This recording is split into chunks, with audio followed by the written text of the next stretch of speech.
वर्षाच्या सुरुवातीला सांगलीमध्ये साहित्य संमेलन झालं। अध्यक्षपदावरून यावेळी वाद सुद्धा झाले। परदेशात साहित्य संमेलन भरवण्याबाबत कौतिकराव ठाले पाटील यांनी केलेलं विधान काहीसं वादग्रस्त ठरलं। साहित्य क्षेत्राबरोबर कलेच्या क्षेत्रात अनेक पुरस्कार जाहीर झाले। स्वरभास्कर पंडित भीमसेन जोशी यांना मिळालेला भारतरत्न पुरस्कार सर्वांसाठीच अभिमानास्पद ठरला।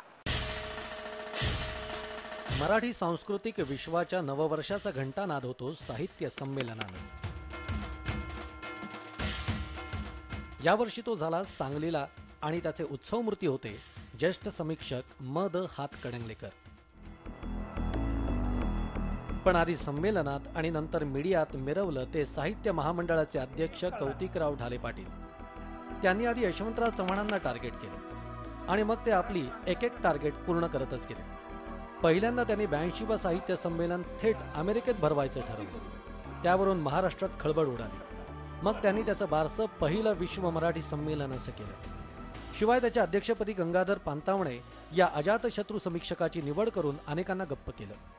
नंतर महाराष्ट्रातल्या संमेलनाला पैसा मिळतोय हे पाहून महाबळेश्वरलाही 82वं संमेलन जाहीर करून टाकलं। डिसेंबरला मुंबईवर दहशतवादी हल्ला झाला आणि सगळंच कोलमडलं।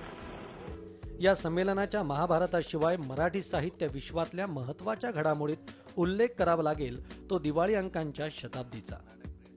1909 साली काशीनाथ रघुनाथ मित्र यांनी मासिक मनोरंजनाचा पहिला दिवाळी अंक काढून सुरू केलेल्या एका वैभवशाली परंपरेला यावर्षी 100 वर्ष पूर्ण झाली। दरवर्षी मराठीत निघणारे 300 ते 350 दिवाळी अंक मराठी सांस्कृतिक परंपरेचा भाग झाले आहेत। महान शास्त्रीय गायक स्वरभास्कर पंडित भीमसेन जोशी यांना यंदाचा सर्वोच्च नागरी सन्मान मानला जाणारा भारतरत्न पुरस्कार जाहीर झाला। या बातमीनं साऱ्या महाराष्ट्राला आनंद आणि आश्चर्याचा सुखद धक्का बसला। भारतरत्न या सर्वोच्च सन्मानानं गौरवले जाणारे पंडित भीमसेन जोशी हे महाराष्ट्राचे 7वे रत्न ठरले।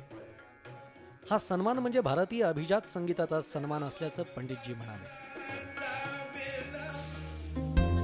कोकणी साहित्यिक रवींद्र केळेकर यांना यंदाचा ज्ञानपीठ पुरस्कारानं गौरवण्यात आलं।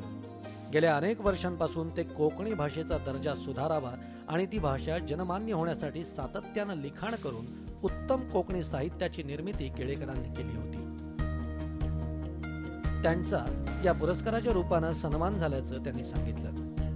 मला एकट्याला मिळालेलं नाही, जी कोकणी लिपी नसलेली, व्याकरण नसलेली, साहित्य नसलेली, दुसऱ्या कुठल्या भाषेची बोली होती, ते या स्तराला जे पोहोचली, या ज्ञानपीठ मिळू शकेल, या स्तरावर चढली, त्याच्यामागे 6-7 दशकांचा संघर्ष आहे। या संघर्षामध्ये जे लोक ज्यांनी काम केलं त्याला सर्वांचा मिळालेलं आहे। मला एकट्याला मिळालेलं नेहमी त्याला कारणीभूत राहिलो आहे। गेली 6 दशकं आनंद गाणं पसरवणारे ज्येष्ठ कवी मंगेश पाडगावकर आणि ज्येष्ठ निरूपणकार नारायण विष्णू उर्फ नानासाहेब धर्माधिकारी यंदाच्या महाराष्ट्र भूषण पुरस्काराचे मानकरी ठरले। वैद्यकीय सेवा आणि शिक्षणाच्या माध्यमातून महाराष्ट्रातील आदिवासींच्या जीवनात प्रकाशाची ज्योत पेटवणारे डॉक्टर प्रकाश आमटे आणि डॉक्टर मंदाकिनी आमटे या परोपकारी भूतदयावादी दाम्पत्याला यंदाचा प्रतिष्ठेचा रामन मॅगसेस पुरस्कार मिळाला। विशेष म्हणजे दिवंगत बाबा आमटे यांना देखील आयुष्यभर कुष्ठरोगांसाठी केलेल्या सामाजिक कार्यासाठी हाच पुरस्कार 1985 साली प्राप्त झाला होता। पद्म पुरस्काराचे मानकरी